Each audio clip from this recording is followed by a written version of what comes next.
نحمدہ ونصلی علی رسول الکریم۔ قال الامام حجۃ الاسلام الشعبری اللہ دہلوی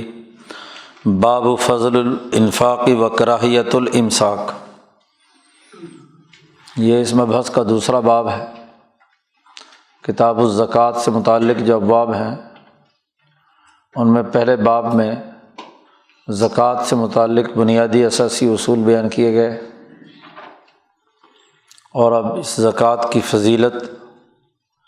اس کے فضائل کیا ہیں، اور زکوٰۃ کے مقابلے میں بخل کی خرابیاں کیا ہیں، اسے اس باب میں بیان کرتے ہیں۔ شاہ صاحب فرماتے ہیں کہ جب یہ قانونی طور پر لازمی اور ضروری ٹھہرا کہ انسان کی ذاتی شخصیت کی تہذیب اور کسی مملکت کا نظم و نسق مال خرچ کیے بغیر نہیں ہو سکتا، تو پھر لازمی ہے کہ ان دونوں دائروں میں مال خرچ کرنے کی فضیلت بیان کی جائے، لوگوں کو اس پر ابھارا جائے، اور مال جوڑ کر رکھنے اور ذاتی شخصی تہذیب نفس کے علی الرغم اس کی مخالفت میں مال کو روکنے یا کسی ملکی نظام کی سسٹم کو چلانے والے نظام سے متعلق جو امور ہیں ان سے مال کو روکے رکھنا، اس کی کراہیت بیان کی جائے۔ تو شاہ صاحب فرماتے ہیں ثم مست الحاجۃ، پھر ضرورت پیش آئی دو باتوں کی، الی بیان فضائل الانفاق، مال خرچ کرنے کے فضائل کیا ہیں وہ بیان کیے جائیں، والترغیب فیہ، اور اس کے بارے میں جو رغبت نبی اکرم صلی اللہ علیہ وسلم نے بیان فرمائی ہے اس کو واضح کیا جائے، لیکون برغبۃ و سخاوۃ نفس، تاکہ انسان مال خرچ کرے اپنی دلی رغبت سے اور نفس کی سخاوت سے، بخل کی بنیاد پر نہیں، یا مصیبت سمجھ کر نہیں، فٹیگ سمجھ کر نہیں، بلکہ اپنے نفس کی سخاوت اور اپنے آپ کو مہذب بنانے کے نقطۂ نظر سے مال خرچ کرے، اور دل کی خوشی بھی ہو، کیونکہ بخیل آدمی کے پاس سے مال تو چلا جاتا ہے لیکن دل کا بخل دور نہیں ہوتا۔ شاہ صاحب فرماتے ہیں کہ یہ نفس کی سخاوت اور دلی رغبت یہ زکوٰۃ کی روح ہے۔ زکوٰۃ کا مقصد ہی یہ ہے کہ انسان شخصی طور پر اس میں سخاوت نفس پیدا ہو اور دلی رغبت کے ساتھ مال خرچ کرے، اور وَبِهَا قِوَامُ الْمَصْلَحَةِ الرَّاجِعَةِ إِلَىٰ تَہذیبِ النَّفْس، اور یہی سخاوت نفس ہے جو اس مصلحت کو قائم کرتی ہے جس کا تعلق انسان کے تہذیب نفس کے ساتھ ہے۔ پچھلے باب کے شروع میں شاہ صاحب نے بیان کیا تھا کہ جیسے اخبات الی اللہ، اللہ کی طرف رجوع کرنا، یہ انسان کے نفس کو مہذب بناتا ہے، اس کے بعد سب سے اہم ترین چیز یہ ہے کہ انسان مال خرچ کرے۔ اس لیے اللہ پاک نے اقیموا الصلاۃ وآتوا الزکوٰۃ، نماز کے فوراً بعد جس بنیادی فریضے کا ذکر کیا ہے وہ زکوٰۃ کا ہے، اور پیچھے یہ بات بھی واضح کر دی گئی تھی کہ زکوٰۃ سے مراد صرف فرض زکوٰۃ ہی نہیں ہے، بلکہ اس کے اندر تمام جو صدقات نافلہ ہیں وہ بھی شامل ہیں، یعنی کسی پر اگر زکوٰۃ فرض نہیں بھی ہے تو تب بھی وہ اپنے دل کے جو بخل ہے اس کو دور کرنے کے لیے تھوڑا بہت اپنی مزدوری میں سے، اپنے کاموں میں سے، اپنے مال میں سے، اپنی آمدنی میں سے کچھ نہ کچھ دوسرے غریب انسانوں، محتاج انسانوں کے لیے خرچ کرتا رہے، تو یہ کافی ہے۔ ایک تو فضائل الانفاق کی ضرورت پیش آئی، اور دوسرے اس بات کی کہ وَإِلَىٰ بَيَانِ مَسَاوِي الْإِمْسَاكِ، کہ مال کو روکنے کی برائیاں کیا ہیں۔ مساوی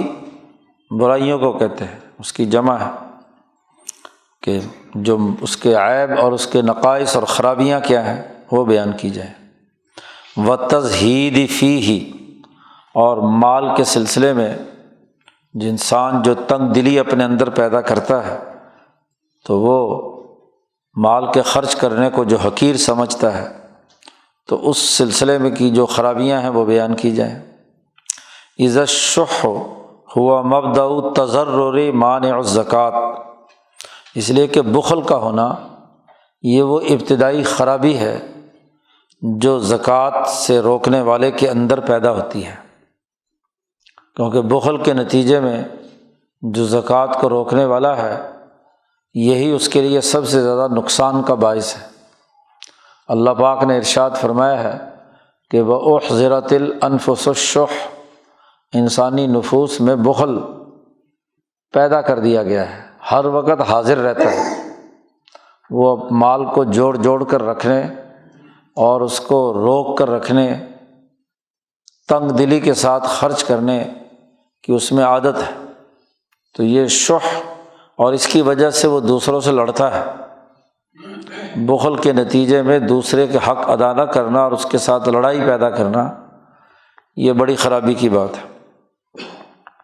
تو ان دو باتوں کی ضرورت پیش آئی، وذالک، اور ان دو چیزوں کی ضرورت اس لیے پیش آئی، یا یہ جو شح جو ہے یہ نقصان پیدا کرتا ہے، اما فی الدنیا، یا تو دنیا میں نقصان پیدا کرتا ہے، وہی قول الملکی، فرشتے کا وہ کہنا جو حدیث پاک میں آیا ہے کہ جو آدمی بخل سے کام لیتا ہے اور صحیح طور پر عمل نہیں کرتا تو اس کے بارے میں فجر کی نماز کے وقت ایک فرشتہ اعلان کرتا ہے کہ اللہم اعطی منفقا خلفا، اے اللہ جو آدمی لوگوں پر مال خرچ کرتا ہے اس کو اس کا بدلہ اچھا عطا فرما۔ تو جو جتنا خرچ کرتا ہے اتنا ہی اس کے اوپر زیادہ اللہ تعالیٰ سے فرشتہ دعا کرتا ہے کہ اس آدمی کو مزید مال دیا جائے، کیونکہ اس کی طبیعت میں سخاوت ہے، یہ زیادہ سے زیادہ غریبوں کو مال دیتا ہے تو اس کو اور زیادہ دے۔ اور دوسرا فرشتہ ایک اور اعلان کرتا ہے کہ اللہم اعطی ممسکا تلفا، اے اللہ جو آدمی مال روک کر رکھتا ہے اور کسی کو نہیں دیتا، اے اللہ اس کا مال ہلاک کر دے، تباہ و برباد کر دے، کسی اور کام بھی نہ آئے۔ تو ایک فرشتہ بد دعا کرتا ہے اور ایک فرشتہ دعا کرتا ہے۔ تو جو مال اللہ کے راستے میں کسی غریب کی غربت کے لیے، کسی ضرورت مند کی ضرورت کو پورا کرنے کے لیے مال خرچ کرتا ہے اس کے لیے فرشتہ دعا کرتا ہے، اور جو آدمی مال کو روک کر رکھتا ہے تو اس کے لیے بد دعا کرتا ہے۔ نبی اکرم صلی اللہ علیہ وسلم نے فرمایا کہ اتقوا الشح، بخل سے بچو، فإن الشح أهلك من قبلكم، اس لیے کہ یہی وہ بخل ہے کہ جس نے تمہارے سے پہلے لوگوں کو ہلاک اور تباہ و برباد کیا۔ اس حدیث کا یہاں مختصر ٹکڑا شاہ صاحب نے بیان کیا ہے، اور اس کا اگلا حصہ ہے کہ حملہم علی ان سفکوا دماءہم، اسی بخل نے ہی ان کو اس بات پر ابھارا ہے کہ وہ لوگوں کا خون بہائیں۔ مال کی محبت کی وجہ سے انسانوں کو قتل کرنے کی صورت بھی اسی بخل کی وجہ سے پیدا ہوتی ہے۔ اور واستحلوا محارمہم، اور وہ ان کی حرمتوں کو بھی وہ حلال سمجھتے ہیں۔ جی اللہ پاک نے جن جن چیزوں کو حرام قرار دیا ہے اسی مال کی محبت ہی کے نتیجے میں اور انسانوں کے ساتھ ظلم اور زیادتی کے نتیجے میں ہی وہ حرام چیزوں کو بھی حلال بنا لیتے ہیں۔ اسی طرح ایک اور حدیث میں نبی اکرم صلی اللہ علیہ وسلم نے ارشاد فرمایا کہ ان الصدقۃ لتطفئ غضب الرب، کہ صدقہ اللہ تبارک و تعالیٰ، رب تبارک و تعالیٰ کے غضب کو بجھاتا ہے۔ اللہ کا غضب کی آگ صدقے سے بجھتی ہے۔ اسی طرح ایک اور حدیث میں نبی اکرم صلی اللہ علیہ وسلم نے فرمایا کہ ان الصدقۃ تطفئ الخطیہ، صدقہ گناہوں کو ایسے ختم کر دیتا ہے، بجھا دیتا ہے جیسے کہ پانی آگ کو بجھا دیتا ہے۔ جلتی ہوئی آگ پر پانی پریشر سے پھینکا جائے تو وہ جیسے بجھ جاتی ہے، ایسے ہی صدقہ انسانوں کے گناہوں کو اس طریقے سے بجھا دیتا ہے۔ نبی اکرم صلی اللہ علیہ وسلم نے ارشاد فرمایا فَإِنَّ اللَّهَ يَتَقَبَّلُهَا بِيَمِينِهِ ثُمَّ يُرَبِّيهَا لِصَاحِبِهَا۔ یہ ایک لمبی حدیث ہے کہ جس میں نبی اکرم صلی اللہ علیہ وسلم، اس کا ایک ٹکڑا شاہ صاحب یہاں لائے ہیں۔ یہ حدیث مشکات میں ہے کہ نبی اکرم صلی اللہ علیہ وسلم نے فرمایا کہ من تصدق بعدل تمرۃ من کسب طیب، جس آدمی نے رزق حلال کما کر، حرام کی بات نہیں ہو رہی، یعنی اس نے پیشہ یا مزدوری کی اور وہ پاکیزہ تھی، اس سے جس نے ایک کھجور مزدوری میں حاصل کی تھی، محنت سے حاصل کی تھی، ایک کھجور کے برابر بھی اگر کسی نے صدقہ کیا۔ درمیان میں نبی اکرم صلی اللہ علیہ وسلم نے یہ بھی وضاحت فرما دی کہ اللہ تعالیٰ سوائے طیب اور پاکیزہ کے اور کسی چیز کو قبول نہیں کرتا۔ حرام کا مال صدقہ بھی کیا جائے تو اللہ کے ہاں قبول نہیں ہوتا۔ لا يقبل اللہ الا الطیب، اللہ تعالیٰ پاکیزہ چیز ہی کو قبول کرتا ہے۔ تو جو آدمی اپنے پاکیزہ مال میں سے ایک کھجور کے برابر بھی اللہ کے راستے میں خرچ کرتا ہے تو فإن اللہ، یہ اگلا جملہ جو شاہ صاحب نے یہاں نقل کیا، فإن اللہ يتقبلها بيمينه، اللہ تعالیٰ اس صدقے کو اپنے دائیں ہاتھ سے لیتا ہے۔ ثم يربيها لصاحبها، پھر اس صدقے کی جو ایک کھجور کی مقدار کے برابر ہوتا ہے اس کو خود بڑھاتا ہے۔ یربی تربیت کرتا ہے، یعنی اس کا اضافہ کرتا ہے۔ نبی اکرم صلی اللہ علیہ وسلم نے فرمایا کما یربی احدکم فلوہ حتی تکون مثل الجبل، جیسے تم میں سے کوئی آدمی اپنے مال کو بڑھاتا ہے اور اس کو مزید نشو و نما اور ترقی دیتا ہے، یہاں تک کہ وہ ایک کھجور جو دی ہوئی ہے وہ پہاڑ کے برابر ہو جاتی ہے، مثل الجبل۔ اسی تناظر میں وہ حدیث ہے جس میں نبی اکرم صلی اللہ علیہ وسلم نے فرمایا کہ میرے صحابہ اگر ایک کھجور اللہ کے راستے میں خرچ کریں اور دوسرے لوگ جو ہیں وہ احد پہاڑ کے برابر بھی صدقہ کریں سونا، اور میرے کسی صحابی نے ایک کھجور کے برابر سونا خرچ کیا ہے، تو وہ صحابی کا وہ خرچ جو ہے وہ باقی تمام لوگوں کے احد پہاڑ کے برابر سونا خرچ کرنے سے بھی زیادہ افضل ہے۔ اس کی وجہ یہی ہے کہ وہ ایک اہم ترین مرحلہ تھا جب دین کا انقلاب آ رہا تھا، مجاہدے کی زندگی تھی، دنیا بھر کی طاقتیں دشمن تھی،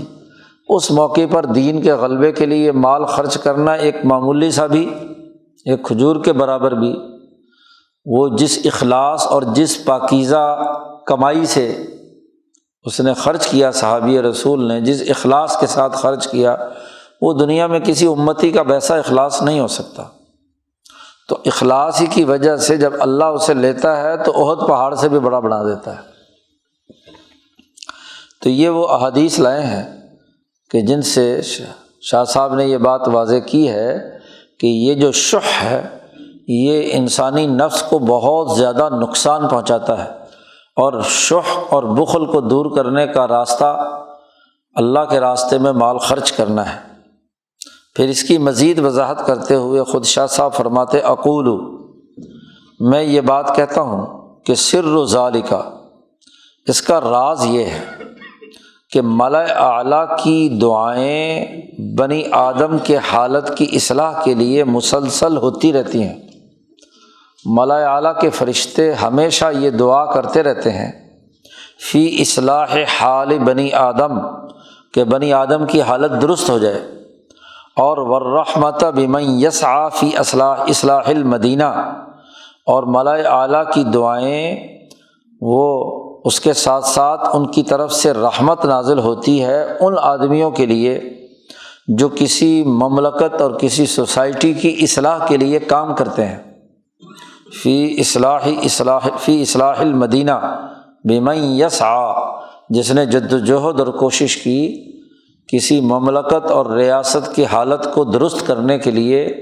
اپنے تئیں جد و جہد کی، تو ملأ اعلیٰ کی دعائیں اور ملائے اعلیٰ کی رحمتیں ان پر نازل ہوتی ہیں۔ او فی تہذیبی نفسی ہی، یا اس نے اپنے نفس کو مہذب بنانے کے لیے جد و جہد اور کوشش کی۔ تنصرف الی ھذا المنفق، یہ جو مال خرچ کرنے والا ہے وہ غلبہ دین کے لیے یا اپنے نفس کے مہذب بنانے کے لیے مال خرچ کرتا ہے جب، تو اس کے نتیجے میں فتورثو، اس کے نتیجے میں ان کے جو علوم ہیں وہ ملائے سافل کے لوگوں تک پہنچتے ہیں۔ جب ملائے اعلیٰ دعا کرتے ہیں اور وہ فرشتہ اعلان کرتا ہے کہ جو اللہ کے راستے میں مال خرچ کر رہا ہے، تو گویا کہ بنی آدم کی اصلاح کرنا چاہتا ہے۔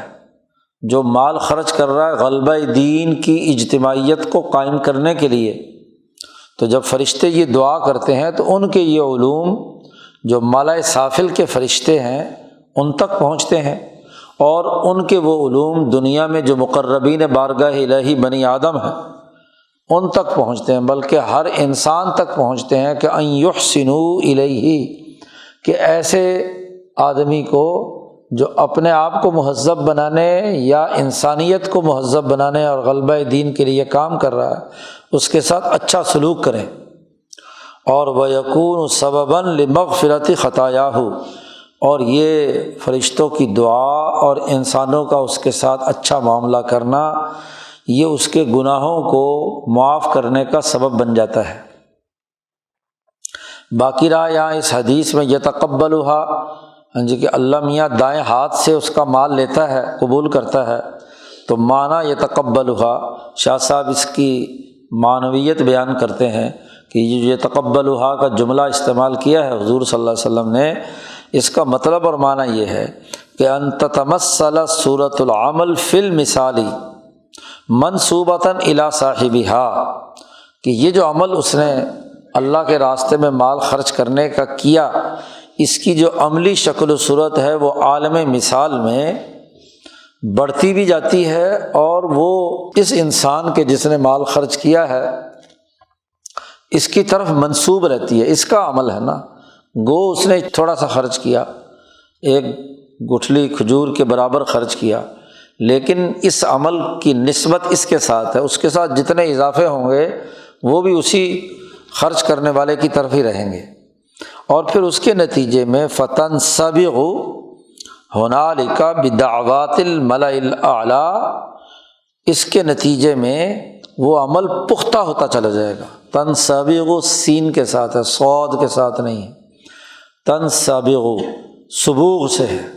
کہ وہ عمل مزید رچ ہوتا چلا جائے گا۔ آپ دیکھیے نا، جیسے مثلاً تصویر کے اندر جتنے ڈاٹس زیادہ ہوں، جتنے پکسل زیادہ ہوں وہ اتنی رچ اور بہت ہی عمدہ تصویر ہوتی ہے، جتنے کم ہوں اتنی بھدی ہوتی ہے۔ تو یہ عمل جو چھوٹی سی کھجور کے برابر خرچ کیا، تو جیسے جیسے وہاں بڑھتا جاتا ہے تو وہ صبوغ پختہ ہوتا چلا جاتا ہے، رچ ہوتا چلا جاتا ہے۔ ملائے اعلیٰ کی دعاؤں اور اللہ کی جو رحمت اس عمل پر ہوئی ہے تو اس کی بنیاد پر مزید اس میں اضافہ ہی نہیں، بہت ہی پختگی اور صبوغ پیدا ہو جاتا ہے۔ یہ فائدہ تو دنیا میں ہے جی، اگر مال خرچ نہ کرے تو نقصان ہے، اگر خرچ کرے تو یہ فائدے ہیں دنیا میں رہتے ہوئے۔ وفی الآخرۃ، اگلا دوسری شق کہ یہ جو نقصان پہنچاتا ہے یہ بخل یا شح آخرت میں، اس پر ایک حدیث لائے ہیں، وہ نبی اکرم صلی اللہ علیہ وسلم نے ارشاد فرمایا ہے کہ ما من صاحب ذہب ولا فضۃ، کوئی سونے کا مالک اور نہ ہی چاندی کا مالک، لا یؤدی منہا حقہا، جس نے اس کا حق ادا نہیں کیا۔ سونے اور چاندی کے مالکان نے اگر حق ادا نہ کیا تو قیامت کے دن ایسا معاملہ ہوگا کہ صفحت لہ صفائح، اس کے لیے آگ سے اس کی تختیاں بنا کر انہیں آگ سے تپایا جائے گا۔ فأحمی علیہا فی نار جہنم، حدیث کے اگلے الفاظ یہ ہیں کہ ایک تو من نار، شاہ صاحب نے تو یہاں یہ حدیث کا ایک ٹکڑا لے آئے کہ وہ اس کی تختیاں بنائی جائیں گی، سونے اور چاندی کی پتھریاں بنائی جائیں گی، وہ جو سونا سنبھال کر رکھتے رہے اور چاندی، تو اس کی پتھریاں بنا کر آگ میں تپائی جائیں گی۔ فیکویٰ بہا جنبہ و جبینہ و ظہرہ، تو نبی اکرم صلی اللہ علیہ وسلم نے اسی آیت قرآنی کے مطابق کہ جو اللہ پاک نے فرمایا کہ الذین یکنزون الذہب والفضة ولا ينفقونها فی سبیل اللہ فبشرهم بعذاب علیم، یوم یحمى علیہا فی جہنم فتکویٰ بہا جباہہم وجنوبہم وظہورہم، اسی بات کو نبی اکرم صلی اللہ علیہ وسلم نے فرمایا کہ پھر داغ لگایا جائے گا اس کے پہلوؤں پر، اس کی پیشانی پر، اس کی پشت پر۔ تو آخرت کا نقصان یہ ہے کہ جس نے زکوٰۃ ادا نہیں کی، سونا چاندی جمع کیے رکھا، سرمایہ پرستی کے مرض میں مبتلا رہا، تو اس کے لیے یہ عذاب ہوگا۔ اسی طرح ایک اور حدیث میں نبی اکرم صلی اللہ علیہ وسلم نے ارشاد فرمایا کہ وہ مال جو ہے مُسِّلَ لَهُ مَالُهُ یوم القیامہ، قیامت کے دن اس مال کو گنجے سانپ کی شکل دے دی جائے گی۔ وہ دو موئی سانپ، اور وہ بھی گنجا، شجاعن، وہ ایک تو مذکر ہو مؤنث نہ ہو اس کو کہتے ہیں، اور اقرع زہریلا اتنا ہو، اتنا زہریلا ہو کہ اس کے سر کے بال بھی اڑ چکے ہوں، تو ایسا زہریلا سانپ ہوتا ہے۔ اور پھر وہ پورے وجود کو، اس کا جو ایک منہ ہے وہ اس کے انسان اس سرمایہ دار کے منہ میں ہوگا، وہ یہاں سے ڈنگ مارے گا اور پاؤں تک جائے گا، دوسرا منہ اس کے پاؤں میں ہوگا جو وہاں سے ڈنگ مارے گا اور دماغ تک کھولتا ہوا اس پر اثر ہوگا۔ ایسے ہی نبی اکرم صلی اللہ علیہ وسلم نے اونٹ کے بارے میں، گائے کے بارے میں، بکری کے بارے میں بھی اسی طرح کی باتیں ارشاد فرمائی ہیں کہ جس آدمی کے پاس اونٹ تھے اور اس نے اس کی زکوٰۃ نہیں دی جی، تو پھر وہ اونٹ جو ہے وہ اس کی گردن پر سوار ہوگا اور وہ شور مچاتا ہوا آئے گا، پورے حشر والوں کو بتائے گا کہ یہ وہ آدمی ہے۔ اب اونٹ بھی کندھے پر لدا ہوا ہو اور وہ شور بھی مچائے کہ اس نے میری زکوٰۃ روکے رکھی۔ ایسے ہی کسی بکریاں چلاتا تھا تو بکریاں زکوٰۃ کے مطابق ہو گئی اور اس میں سے اس نے کوئی مال خرچ نہیں کیا، گائے خرچ نہیں کی، تو وہ وہی اس کے گندے پر ہوگی اور وہ وہی آواز نکالے گی۔ شاہ صاحب کہتے ہیں اقول، میں کہتا ہوں السبب الباعث علی کون جزاء مانع الزکوٰۃ علی هذه الصفہ، یہ جو زکوٰۃ کو روکنے والے کا جو سزا اللہ نے بیان کی ہے اس صفت کے طور پر کہ وہ اس کے کندھے پر سوار ہوگا یا سونے چاندی کو ہی تپا کر اسے داغ دیا جائے گا، یہ جو نبی اکرم صلی اللہ علیہ وسلم نے بیان فرمایا ہے اس کے سبب دو ہیں، دو باتیں ہیں، شیئان۔ نمبر ایک، احدہما اصل، ایک تو اصل ہے، اور والثانی کالمؤکد لہو، اور دوسرا سبب جو ہے وہ ایسا ہی ہے گیا کہ پہلے اصل کو مزید پختہ کر دیا گیا۔ ان دونوں کی تفصیل شاہ صاحب آگے بیان کرتے ہیں۔ وذالک، شاہ صاحب نے اس بات کو سمجھانے کے لیے 4 مثالیں دی ہیں، اور عام فہم مثالیں ہیں، جس کو وہ سمجھ میں آ گئی تو یہ بات بھی سمجھ میں آ جائے گی۔ شاہ صاحب کہتے ہیں دیکھو، اور 4 طرح کی ذہنیت کے انسان ہوتے ہیں، کچھ ریاضی اور حساب کتاب کے ماہر ہوتے ہیں، ان کا دماغ ہر وقت کیلکولیشن میں لگا رہتا ہے، تو ان کے لیے مثال بیان کی ہے۔ کما ان الصورۃ الذہنیہ تجلب صورۃ اخری کسلسلۃ احادیث النفس الجالب بعضها بعضا، جیسے انسان کی کسی کے دماغ میں کوئی تصویر ذہنی صورت آتی ہے، جیسے شیخ چلی کو آتی تھی کہ ایک صورت آئی اور اس سے ریلیٹڈ کوئی اور صورت تھی، وہاں پہنچ گیا، وہاں سے چھلانگ ماری تو اس سے اگلی، تو وہ دماغ پوری نماز میں ایک صورت سے دوسری، دوسری سے تیسری، تیسری سے چوتھی، تو سلسلہ جو ہے ذہنی تصورات کا وہ چلنا شروع ہوتا ہے۔ پتہ اس وقت چلتا ہے جب امام نے السلام علیکم کہا تو ہم تو مسجد میں بیٹھے ہیں جی، یا کوئی درمیان میں وقفہ شور شرابہ ہوا تو پھر کہیں ذہن، تو جو زیادہ نفسیاتی قسم کے لوگ ہوتے ہیں تو ایک صورت دماغ میں آئے تو پھر لائن شروع ہو جاتی ہے، ہر اگلی صورت کا ذریعہ بننا شروع ہو جاتی ہے۔ ایک مثال تو یہ کا سلسلہ تھی احادیث النفس، جیسے حدیث نفس، حدیث نفس کسے کہتے ہیں؟ اپنے آپ سے باتیں کرنا، خود کلامی،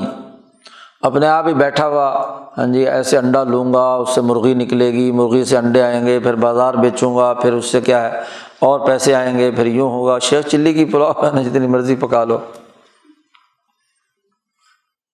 وکما ایک اور مثال بیان کی ہے، شاہ صاحب کہتے ہیں جیسے دیکھو ایک آدمی کوئی ایسی صورت جو متضائف ہے، جس میں نسبت تضائف ہے دو چیزوں میں، ذہن میں جب ایک آئے گی تو دوسری ضرور آئے گی، جی یستدعی حضور صورت متضائف آخر، ایک صورت جو صاحب نسبت ہے وہ آپ کے دماغ میں آئی تو ضرور دوسری بھی آئے گی۔ مثلاً کسی کو باپ کہنا، تو یہ باپ کسی کو تبھی کہا جا سکتا ہے جب اس کا کوئی نہ کوئی، تو باپ کے تصور سے بیٹا بیٹے کا تصور جڑا ہوا ہے، اور اگر کسی کو بیٹا کہا جائے تو اس کا مطلب یہ ہے کہ اس کا کوئی نہ کوئی باپ ضرور۔ تو ان دو نسبتوں کو کہتے ہیں ایک دوسرے کے ساتھ نسبت تضائف، کہ ایک دوسرے سے جڑی ہوئی ہیں۔ باپ باپ نہیں ہو سکتا جب تک کہ اس کا بیٹا نہ ہو، اور بیٹا بیٹا نہیں ہو سکتا جب تک اس کا کوئی باپ نہ ہو۔ کل ابوت بل بنوہ، دو مثالیں۔ ایک تیسری مثال، جن کے دماغ میں ہر وقت شہوتیں اور خواہشات لذتوں کے پیچھے دوڑے رہتے ہیں، تو شاہ صاحب نے ان کی بھی مثال بیان کر دی۔ ایک تیسری مثال شاہ صاحب کہتے کما ان امتلاء اوعیۃ المنی بہ وثوران بخارہ فی القوى الفکریہ، جیسے کسی آدمی کا جو منی کا برتن ہے، خصیتین ہے، وہ منی سے بھر جائیں جب، اور اس کی قوت فکریہ میں اس منی کے بخارات دماغ میں چڑھ رہے ہوں، تو ضرور یہ اس انسان کو ابھارتی ہیں ایسی مشاہدات کی طرف جس میں خود بخود عورتوں کی صورتیں دماغ میں آنا شروع ہو جاتی ہیں، فی الحلم، جنسی اشتیاق کی وجہ سے۔ لیکن اگر ایک آدمی ویسے ہی ناکارہ ہے، جس کے خصیتین ہی خراب کر دیے گئے، تو اس بیچارے کو عورتوں کا کیا خیال آئے گا؟ لیکن جس کے اندر یہ تمام چیزیں کیفیتیں موجود ہیں، تو یہ ایک وقت کے بعد اس کے دماغ میں عورتوں کی تصویریں بننا شروع ہو جاتی ہیں، کیونکہ اس کا غلبہ ہے، تو وہ غلبہ جو ہے وہ اسے اپنا برتن خالی کرنا ہے، تو اسے چاہیے کہ کیا نام ہے کوئی نہ کوئی کسی عورت سے تعلق قائم کرے۔ تو جیسے یہ ایک سلسلہ فکر جڑتا ہے ایک دوسرے کے ساتھ، ایک تیسری بھی مثال دی شاہ صاحب نے، کما ان امتلاء الاوعیۃ ببخار ظلمانی، کہ کسی انسان کے جو دماغ ہے اس کے اندر کوئی ظلمانی خرابی قسم کے بخارات دماغ کو چڑھ رہے ہیں، اور یہیج فی النفس، اس کے نفس میں وہ چیز مختلف ایسی شکلیں صورتیں اس کے دماغ میں آ رہی ہیں جو بڑی خوفناک ہیں۔ خاص طور پر جو نفسیاتی مریض ہوتے ہیں ان کے دماغ کا ہی کوئی نہ کوئی پرزہ ہلا ہوا ہوتا ہے، کہ معدے کی خرابی سے، کسی جسمانی خرابی کے نتیجے میں، کسی نفسیاتی خرابی کے نتیجے میں دماغ میں جب گیس چڑھتی ہے تو پھر اس کے نتیجے میں اسے خوفناک چیزیں نظر آنا شروع ہوتی ہیں۔ شاہ صاحب نے مثال دی کہ کل فیل، مثلاً جیسے ہاتھی، کوئی چیتا، کوئی شیر مجھ پر حملہ آور ہو رہا ہے، تو یہ علم نفسیات سے متعلق تقریباً ساری چاروں کی چاروں چیزیں ہیں کہ کوئی ایک صورت آئے تو اگلا سلسلہ شروع ہو جاتا ہے، یا وہ صورت جو دو ایک دوسرے سے جڑی ہوئی ہیں یہ ہر انسان کو بھی آ سکتی ہیں، یا شہوتوں کا جو سلسلہ ہے وہ، یا اسی طریقے سے کیا ہے یہ کہ غلط قسم کے خیالات دماغ کے اندر شروع ہو جائیں، بخار ظلمانی، تو اس کے نتیجے میں طرح طرح کی خوفناک قسم کی شکلیں نظر آنا شروع ہوتی ہیں، خواب میں بھی اور جاگتے ہوئے بھی سمجھتا ہے کہ پتہ نہیں کون مجھ پر حملہ کرنے والا ہے۔ تو شاہ صاحب کہتے ہیں دیکھو یہ چاروں چیزیں ایک دوسرے سے جڑی ہوئی ہیں۔ شاہ صاحب کہتے ہیں فَكَذَلِكَ الْمُدَارِكُ تَقْتَضِي بِطَبْعِيَتِهَا أَنْ إِذَا أُفِيضَتْ قُوَّةٌ مِثَالِيَةٌ عَلَى النَّفْسِ، کہ ایسے ہی وہ آدمی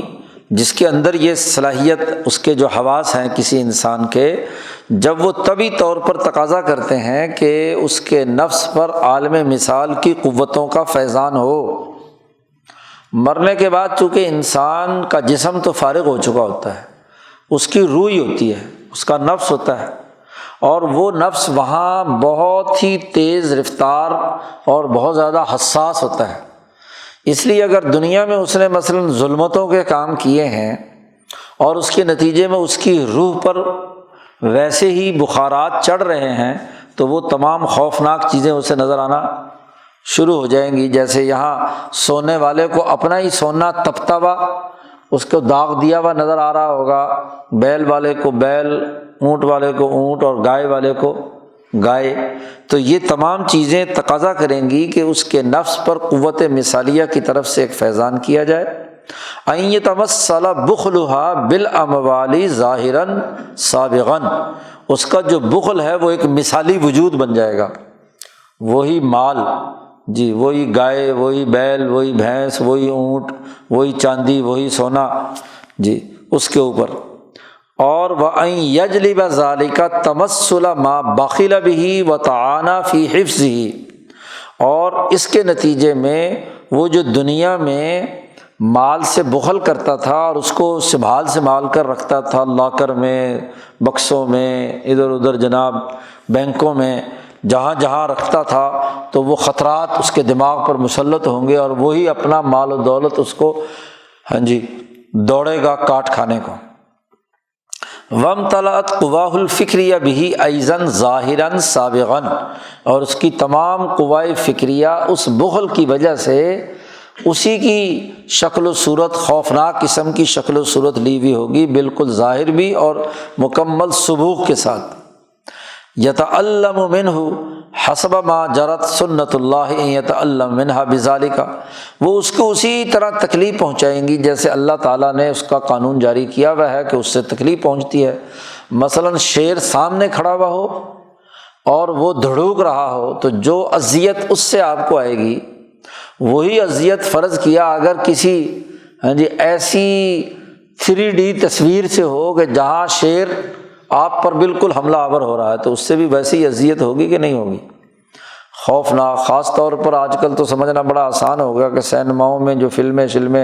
یا ڈرامے شرامے دکھائے جاتے ہیں اس میں ایسے ایسے خوفناک منظر ہوتے ہیں کہ بندے کو پتہ ہے کہ یہ ڈرامہ ہے لیکن اس کا پسینہ چھوٹ جاتا ہے، خوف سے پیشاب نکل جاتا ہے۔ تو بالکل اسی طرح شاہ صاحب کہتے ہیں کہ یہ جو عذاب ان کو آئے گا وہاں، یہ جو کیفیت حضور صلی اللہ علیہ وسلم نے بیان کی ہے، تو یہ اصل تو یہ ہے، اصل یہ تکلیف ان کو پہنچے گی۔ چنانچہ سونے چاندی سے تو الکئی کی، داغ لگنے کی، اور ومن الابل الوط والعز، اور اونٹ جو ہے، اونٹ کا جو کینہ ہوتا ہے بڑا مشہور ہوتا ہے۔ اونٹ کو اگر کسی نے کچھ کہا ہوا ہو اور وہ کینہ رکھتا ہے اور جب وہ کینہ کا وقت آ جائے تو وہ اس آدمی کو نیچے لٹا لیتا ہے اور اپنا پاؤں جو ہے اس کے اوپر رکھ کر اس کو رگڑا چڑھاتا ہے، الوط، اور پھر پاؤں سے تو اس کو کچومر نکالتا ہے اس کی چھاتی پر رکھ کر، یا نیچے بٹھا کر اپنی چھاتی اس کے اوپر رکھ کر پچکا دیتا ہے اور اپنے منہ سے کاٹتا بھی ہے، والعز۔ تو ایسے یہ اونٹ جس کی زکوٰۃ نہیں دی ہوئی ہوگی تو یہ بھی وہاں یہی کام کرے گا۔ ایسے ہی بکریاں سینگیں ماریں گی، گائے جو ہے وہ سینگ مارے گی، بھینس بکری وغیرہ،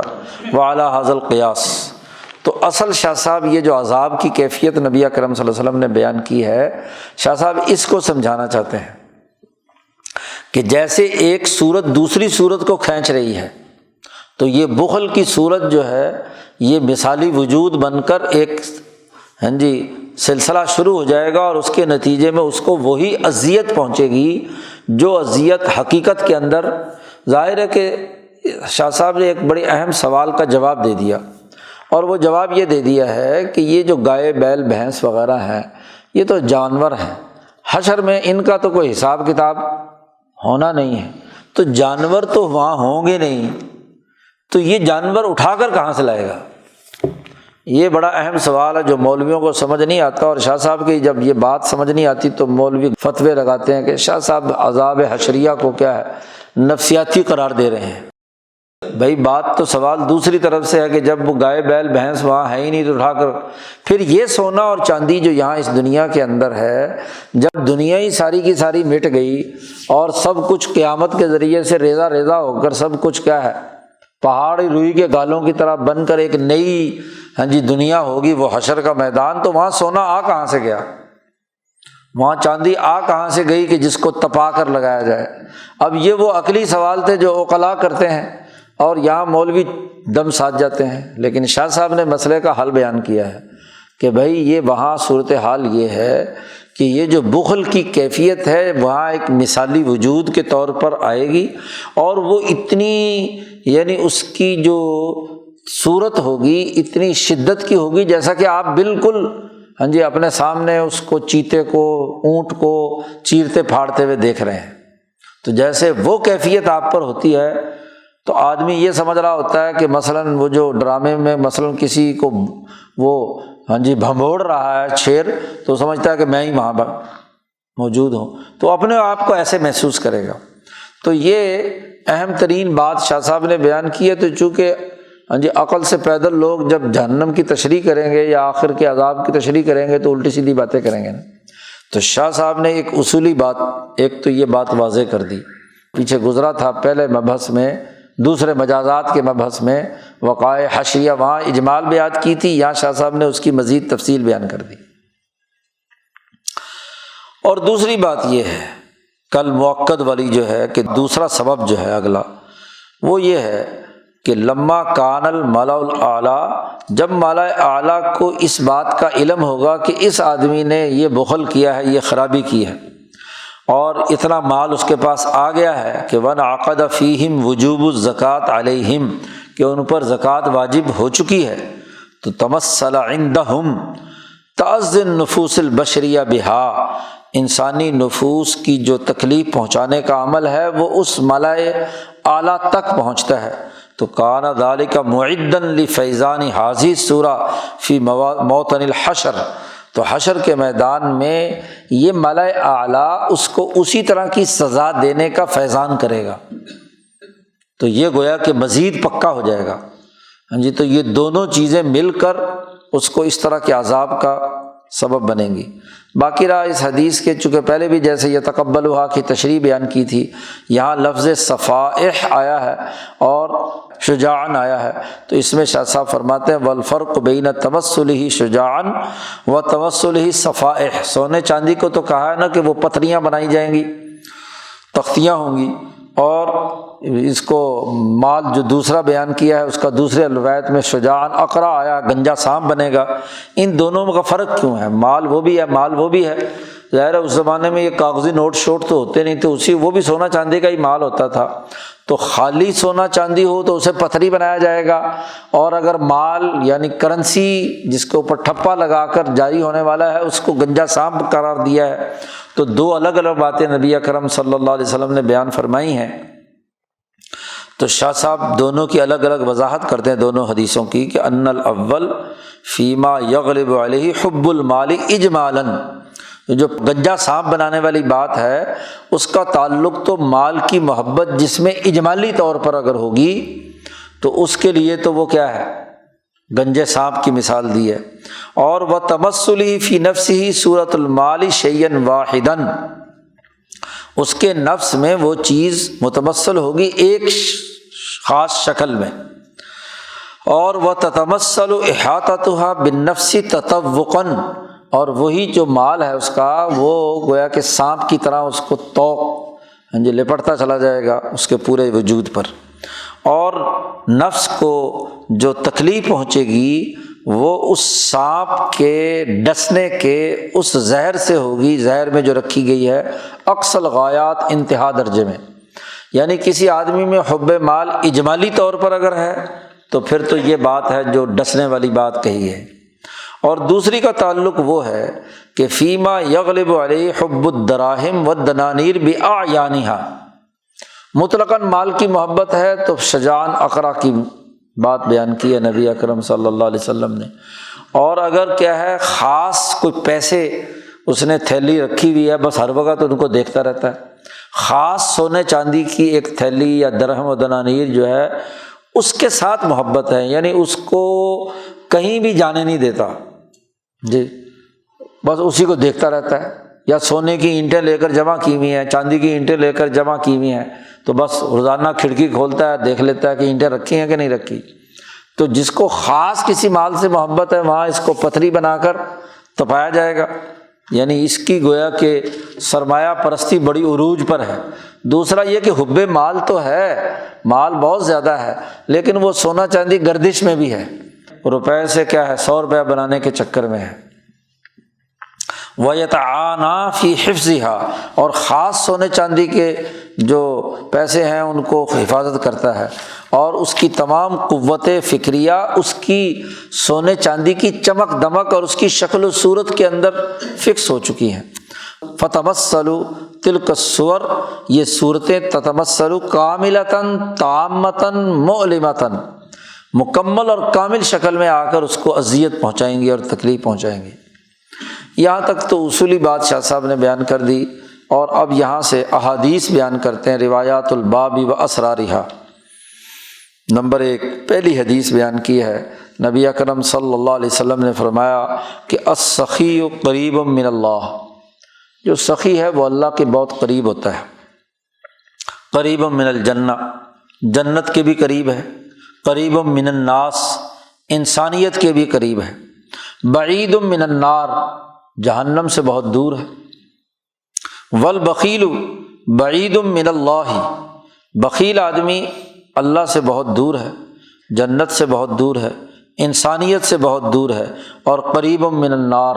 جہنم کے قریب ہے۔ اور نبی اکرم صلی اللہ علیہ وسلم نے فرمایا وَلَجَاهِلٌ سَخِيٌّ أَحَبُّ إِلَى اللَّهِ مِنْ عَابِدٍ بَخِيلٍ، ایک جاہل آدمی ہو اور سخی ہو تو اللہ کو وہ زیادہ پسندیدہ ہے اس بندے سے جو عبادت گزار تو بہت ہو لیکن سرمایہ پرست ہو، بخیل ہو، اللہ کی بڑی عبادت کرتا ہے لیکن مٹھی کھولنے کے لیے تیار نہیں ہے، کیونکہ عبادت تو بغیر مال خرچ کیے اس کے اندر تہذیب نفس کی صلاحیت ہی نہیں پیدا ہوتی۔ تو جتنے عبادت گزار ہوں اور بخیل ہوں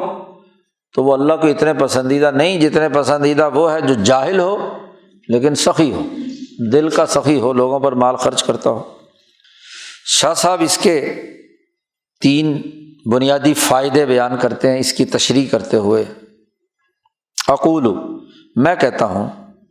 کہ قربۃ من اللہ، یہاں لفظ آیا ہے کہ سخی اللہ کے قریب ہے، اس کا مطلب کیا ہے؟ شاہ صاحب کہتے ہیں اس کا مطلب ہے کونہ مستعدا لمعرفتہ،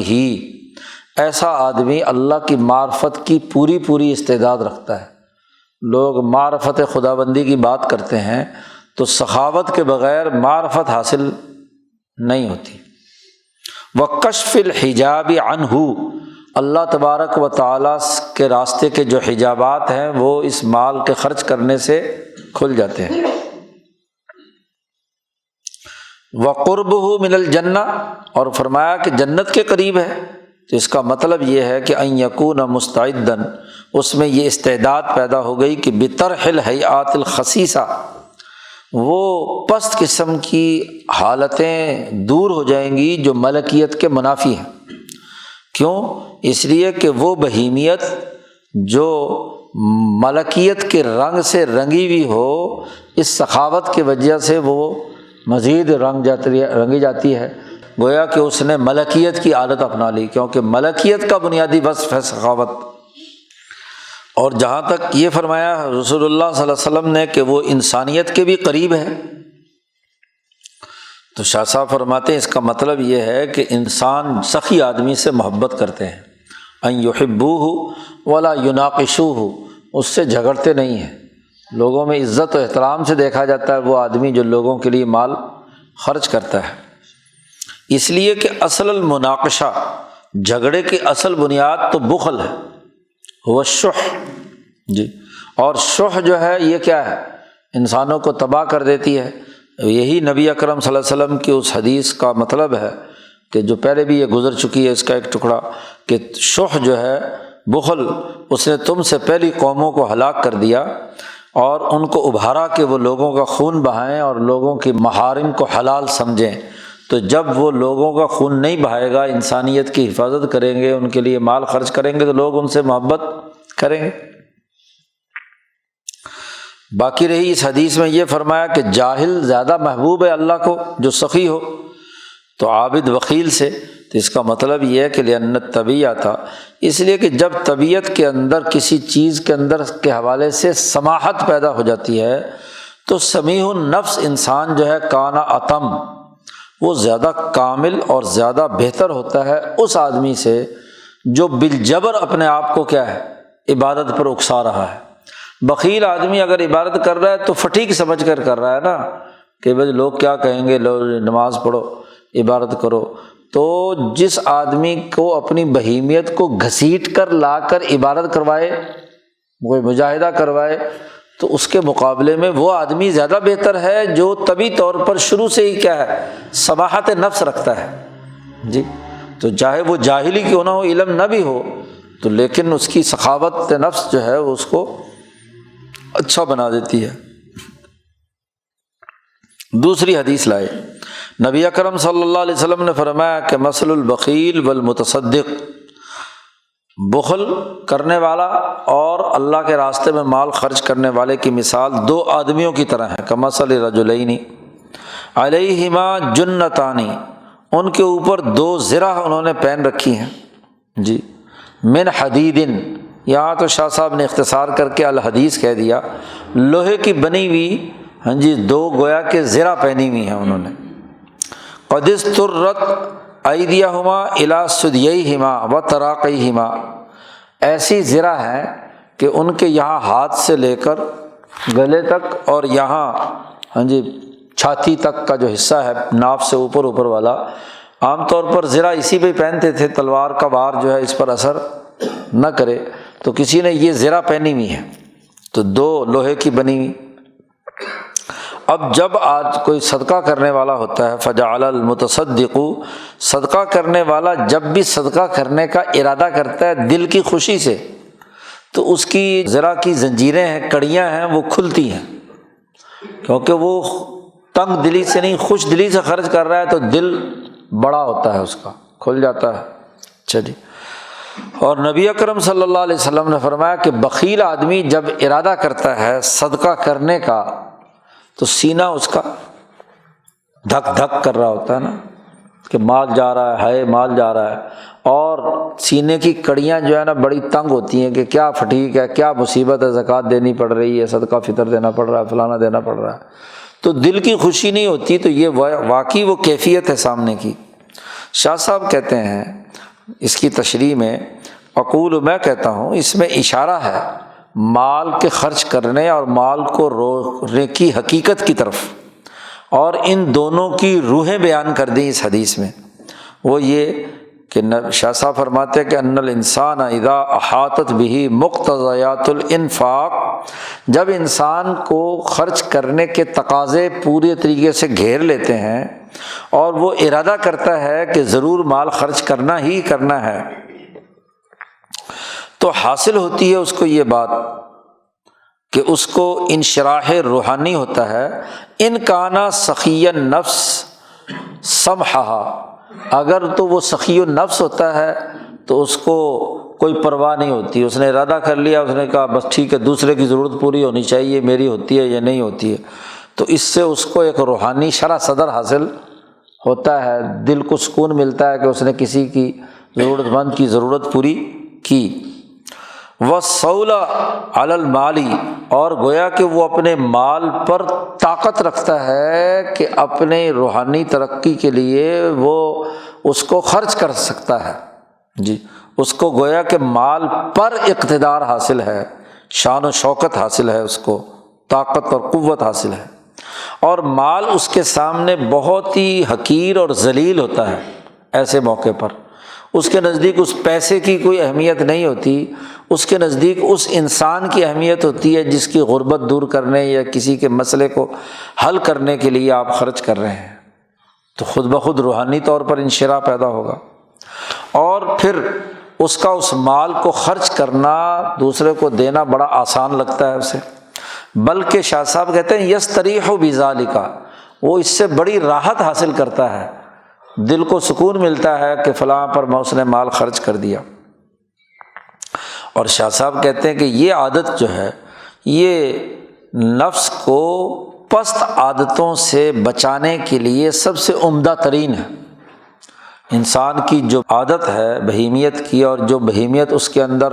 جسم میں منقش ہوئی ہے، اس سے تعلق رکھنے والے جتنی بھی پست عادتیں ہیں تو یہ اس سے کیا ہے، بچانے والا ہے۔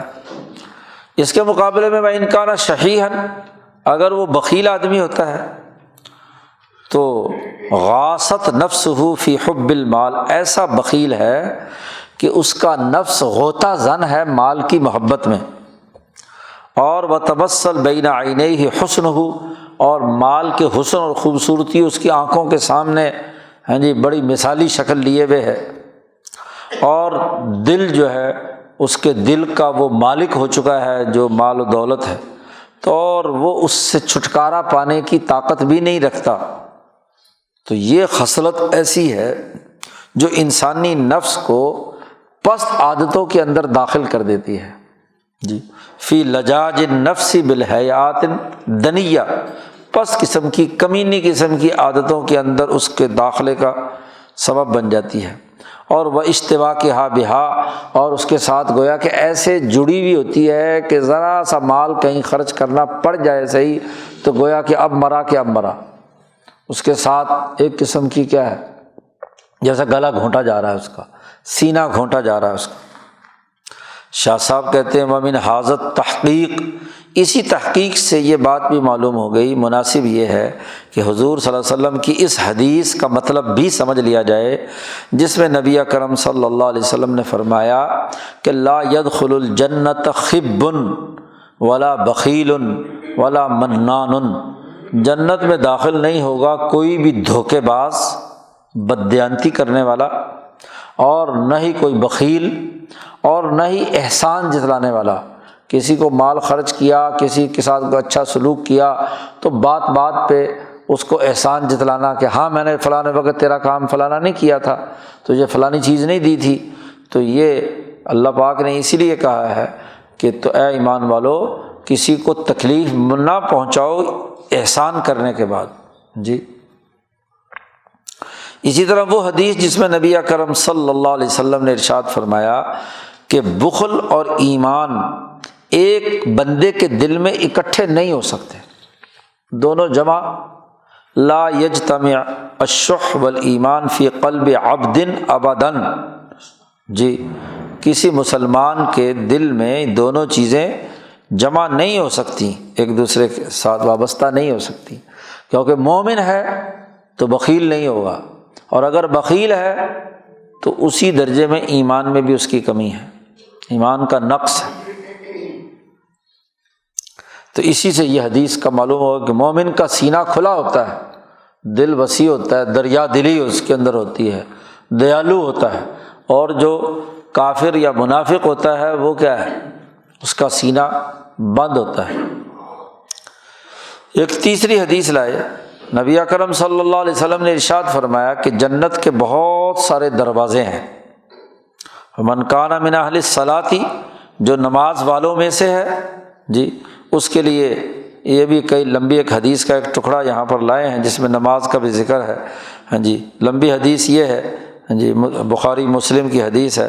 کہ من انفق زوجین من شیء من الاشیاء فی سبیل اللہ دعی من ابواب الجنہ، کسی آدمی نے دو حصے مال کے خرچ کیے ہیں، مختلف اشیاء کے، دو کھجوریں بھی مثلاً، انگور بھی، یا کوئی اور پھل بھی، سونا بھی یا چاندی بھی،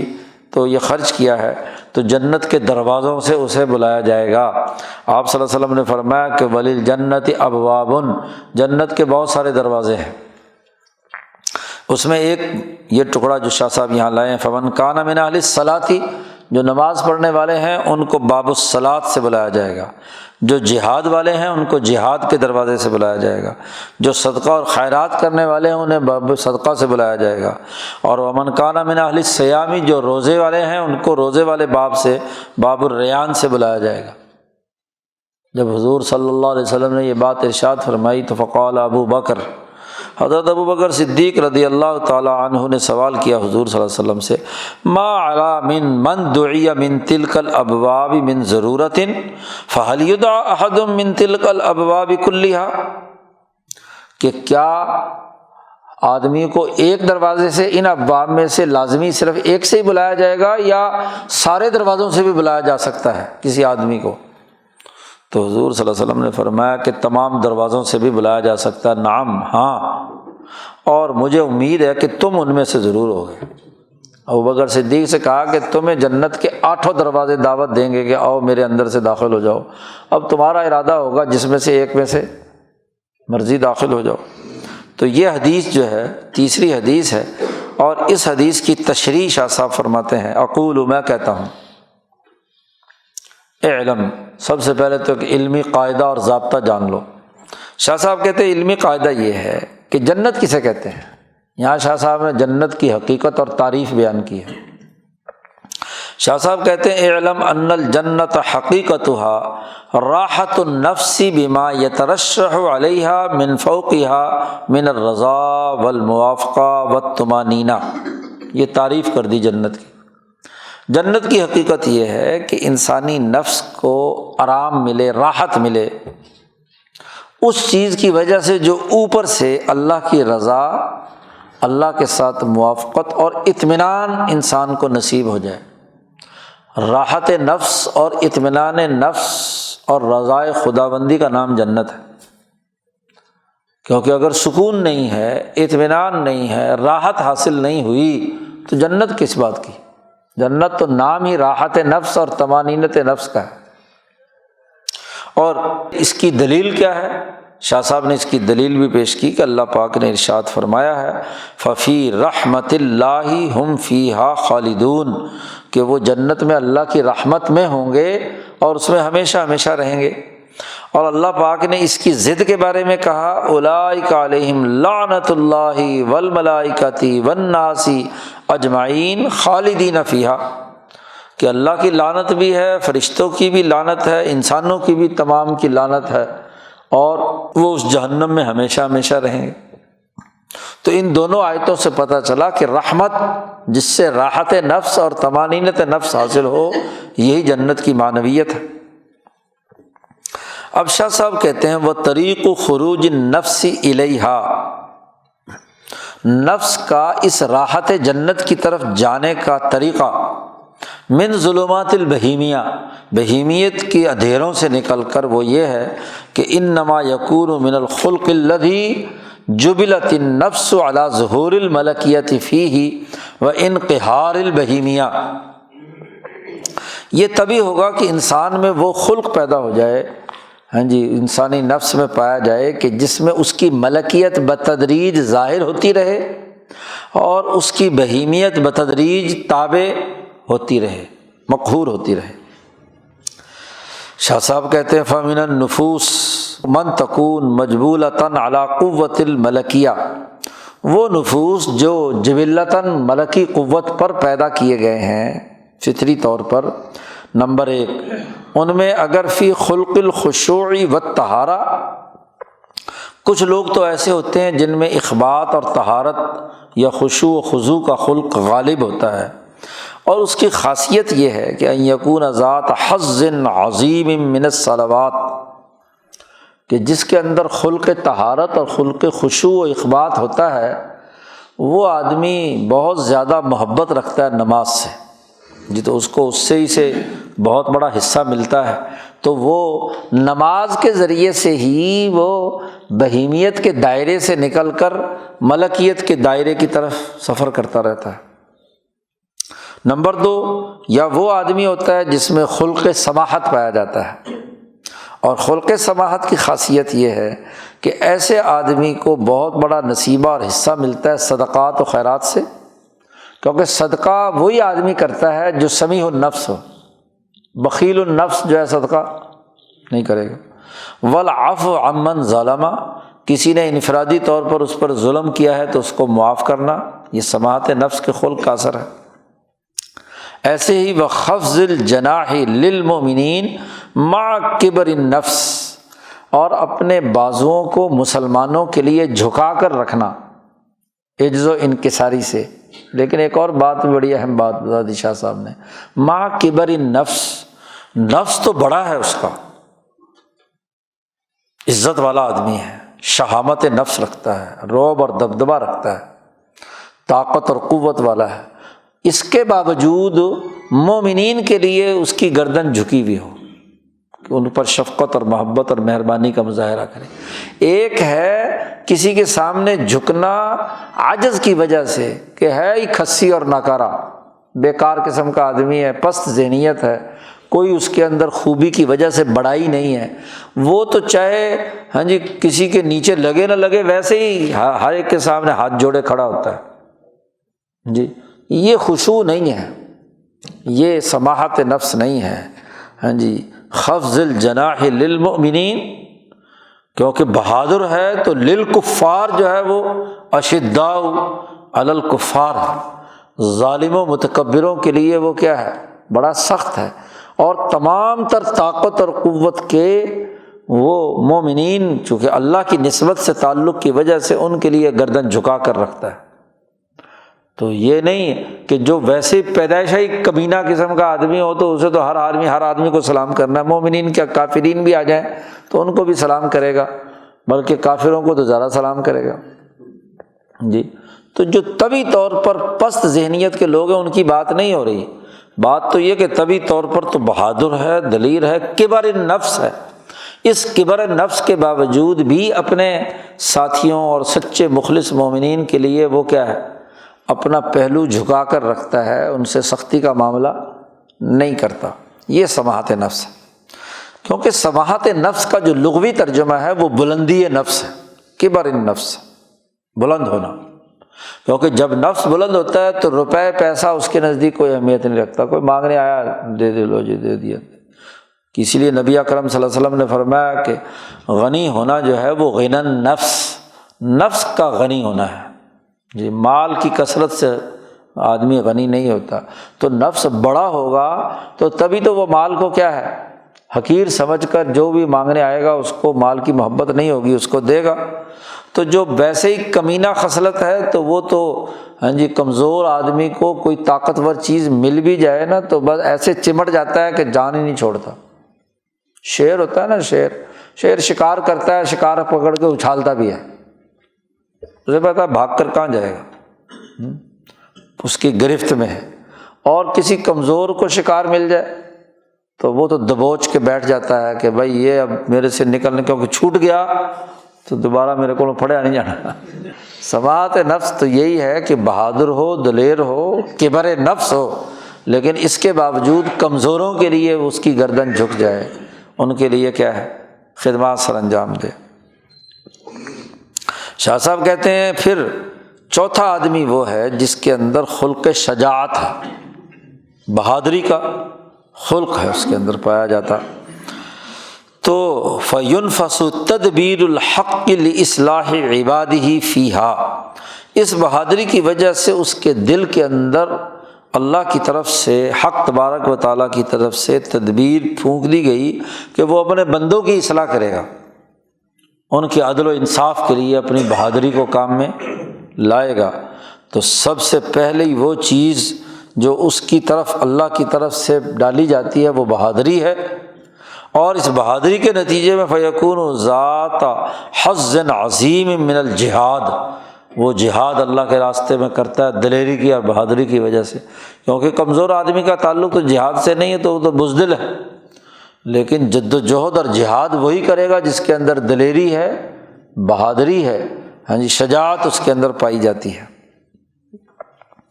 شاہ صاحب فرماتے ہیں چوتھا وہ ہے کہ جن نفسوں میں آپس میں متجاذبہ، تجاذب کی کیفیت پائی جاتی ہے، یعنی دونوں بہیمیت اور ملکیت ہیں اور ان میں تجاذب ہے یا تخالف ہے، ہر ایک قوت اپنی طرف کھینچ رہی ہے۔ تو فَيَهْدِي لَهَا إِلْهَامٌ أَوْ تَجْرِبَةٌ عَلَى نَفْسِهَا،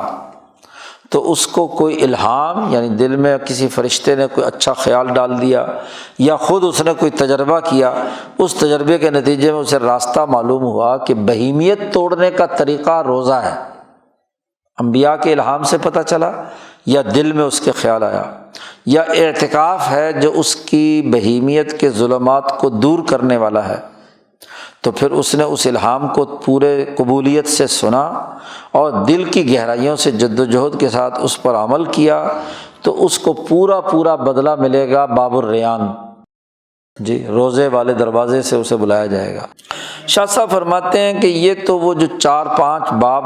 وہ ہیں جن کی تصریح نبی اکرم صلی اللہ علیہ وسلم نے اس حدیث میں کی ہے، نماز کا ہے، جہاد کا ہے، صدقے کا ہے، ان کا ذکر۔ اور وَيُشْبِهُ، شاہ صاحب کہتے ہیں کہ انہی ابواب کے مشابہ ہیں وہ باب جو مزید بھی جنت کے ابواب میں سے ہیں، تو جو دوسری حدیثوں سے معلوم ہوئی ہیں۔ اس حدیث سے تو یہی 4 باب کا ذکر آیا ہے، اور دوسری حدیثوں سے بھی مختلف ابواب معلوم ہوئے ہیں۔ ایک دروازہ باب العلماء الراسخین، جنت میں ایک دروازہ ہوگا ان اہل علم کا جو اپنے علم پر رسوخ رکھنے والے ہیں۔ ایسے ہی ایک دروازہ ہوگا باب اہل البلایا والمصائب والفقر، مصیبتیں جنہوں نے دنیا میں اعلیٰ مقاصد کے لیے حاصل کیں، تکلیفیں آئیں اور فقر کی حالت ان کے اندر ہوئی کہ وہ اللہ کی طرف متوجہ رہے۔ ایسے ہی ایک اور باب بھی ہے باب العدالہ، کہ عدل و انصاف قائم کرنے والوں کا دروازہ ہوگا کہ جنہوں نے دنیا میں عدل کا نظام قائم کیا تو وہ جنت میں اس دروازے سے داخل ہوں گے۔ اور اس کی دلیل وہ مشہور حدیث ہے جو بخاری میں بھی آئی ہے، نبی اکرم صلی اللہ علیہ وسلم نے ارشاد فرمایا کہ 7 یظلہم اللہ فی ظلہ لا ظل الا ظلہ، 7 ایسے آدمی ہیں کہ اللہ تعالیٰ ان پر سایہ کرے گا ایسے موقع پر جہاں کسی کا سایہ نہیں ہوگا، کوئی قسم کا سایہ نہیں ہوگا حشر کے میدان میں، صرف اللہ کے عرش کا سایہ ہوگا۔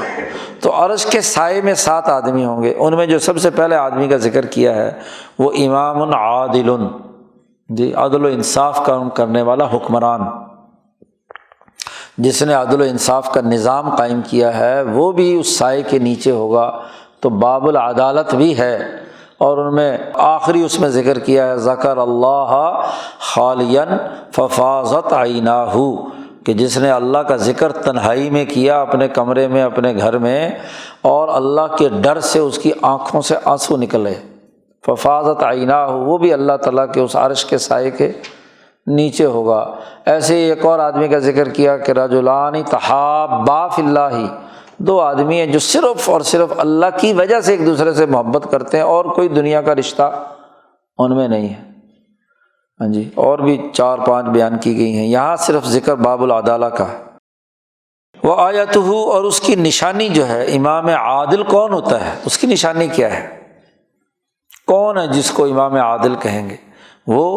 کہ یکون عظیم السعی فی التالیف بین الناس،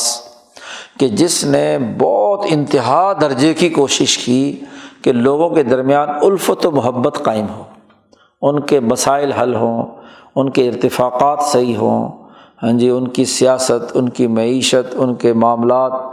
اس کی وجہ سے ان کے درمیان، انسانوں کے درمیان بلا تفریق رنگ نسل مذہب محبت اور تعلق پیدا کرنے کے لیے جس نے جتنی زیادہ جد و جہد اور کوشش کی وہ امام عادل ہے۔ شاہ صاحب نے گویا کہ اس تعریف کو مزید وسیع بنا دیا کہ صرف وہی نہیں کہ جو حکمران بن کر یہ کام کرے، حکمران بننے کے لیے بھی یہ جد و جہد کرنے والا آدمی وہ بھی اس میں داخل ہے، کیونکہ اس نے بھی تو اس حکومت کو قائم کرنے کے لیے، عدل کی حکومت کو قائم کرنے کے لیے صحیح کی ہے کہ انسانوں کے درمیان عوامی اتفاق و اتحاد پیدا ہو۔ ایسے ہی شاہ صاحب فرماتے جنت کا ایک اور دروازہ بھی ہے باب التوکل و ترک الطیرہ، اللہ پر توکل کرنا اور نحوست کو چھوڑ دینا، فال نکالنا وغیرہ جیسے ہوتا ہے، وہ پرندہ اڑا کر کے جی پرندہ ادھر گیا تو سفر ادھر کا ہو سکتا ہے، نہیں گیا تو پھر نہیں، ادھر چلا گیا تو ادھر کا سفر ہو سکتا ہے، یہ وہاں فال نکالنے والے جیسے آج کل وہ سڑکوں میں بیٹھے ہوئے ہوتے ہیں طوطا لے کے فال نکالنے والے، تو یہ اگر اتنے ہی وہ فال نکالنے والے ہوتے پہلے اپنی تو نکالیں خود تو وہاں بیٹھے ہوئے ہوتے ہیں فٹ پاتھ پہ، تو وہاں ان کا اپنا فال تو خراب ہوا ہوتا ہے، دوسروں کا فال نکال رہے ہوتے ہیں، تو نبی اکرم صلی اللہ علیہ وسلم نے فرمایا کہ جو نجومی کے پاس گیا، جو کاہن کے پاس گیا، جو فال نکالنے والے کے پاس گیا، میرے ساتھ اس کا کوئی تعلق نہیں ہے۔ اللہ پر ایمان لایا تو اللہ پر توکل اور اعتماد کرے، جتنی اس کام کرنے کے لیے آپ کی اپنی طاقت ہے وہ خرچ کرے اور باقی اللہ پر چھوڑ دے، جی توکل کرے۔ ایسے ہی شاہ صاحب کہتے ہیں وفی کل باب من ھذہ الابواب، یہ جتنے بھی میں نے یہاں ابواب کا ذکر کیا ہے اس کے حوالے سے بہت ساری احادیث بہت کثرت سے ہیں اور بہت ہی مشہور حدیثیں ہیں، اس لیے یہاں جی یہ تفصیلات بیان کرنے کی ضرورت نہیں ہے۔ شاہ صاحب کہتے ہیں بالجملہ خلاصہ یہ ہے کہ فَهَذِهِ أَعْظَمُ أَبْوَابِ خُرُوجِ النَّفْسِ إِلَى رَحْمَةِ اللَّهِ، یہ وہ بڑے بڑے ابواب ہیں جن کے ذریعے سے انسان کا نفس اللہ کی رحمت کی طرف سفر کرتا ہے، اور یجب فی حکمت اللہ، اور اللہ کی حکمت میں یہ بات واجب ہوتی ہے کہ ان یکون للجنۃ التی خلقها اللہ لعبادہ ایضاً ثمانیۃ ابواب بازائها، کہ جنت کے جو اللہ نے اپنے بندوں کے لیے تیار کی ہے ہاں جی اس کے بھی 8 باب ہوں، 8 دروازے ہوں، تو 4 پہلی والی حدیث میں بیان کر دیے، 4-5 بعد میں بیان کر دیے، کل 8 دروازے یہی مشہور دروازے ہیں۔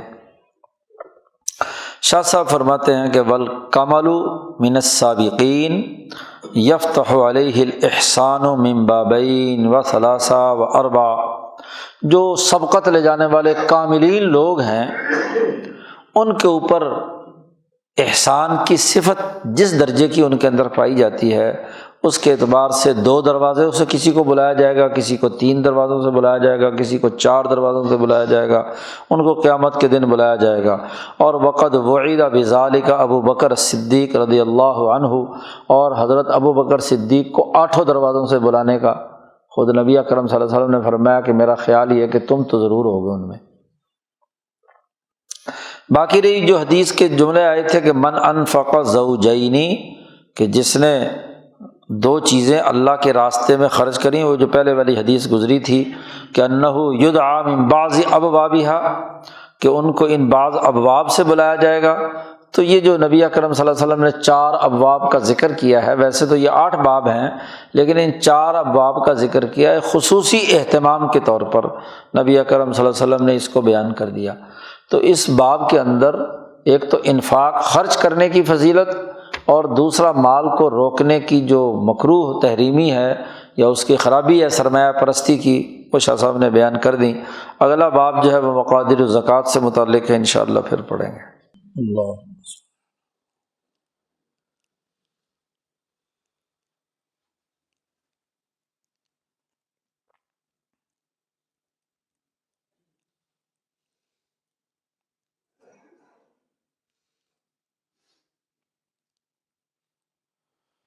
اجمعین۔